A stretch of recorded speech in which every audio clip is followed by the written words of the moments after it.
Unsa di ay ning platonic relationship? Platonic relationship is a close and deep connection between two people that does not involve romantic or sexual attraction.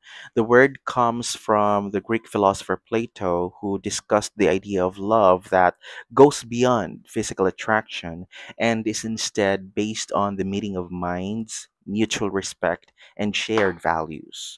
For example, Sarah and James have a strong platonic relationship.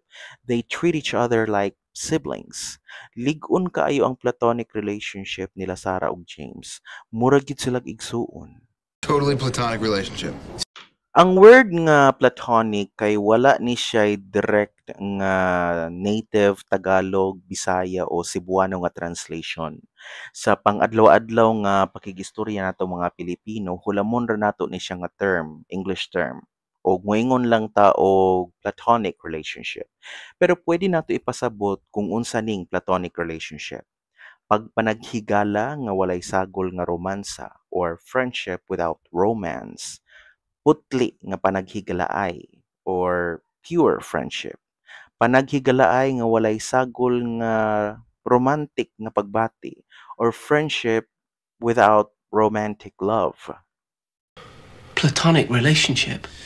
Pangutana, kining relationship sa inahan ug anak, amahan ug anak, mga igsuon, mga ig-agaw, matawag ba ni nga platonic relationship? Well, no, because these relationships are already called familial relationship. Parents, siblings, cousins, these are already understood as family-based love, so people don't need to label it as platonic. Platonic relationship refers to a close, non-romantic bond between people who could potentially have a romantic or sexual relationship, like friends of the opposite sex or sometimes even same sex in some contexts.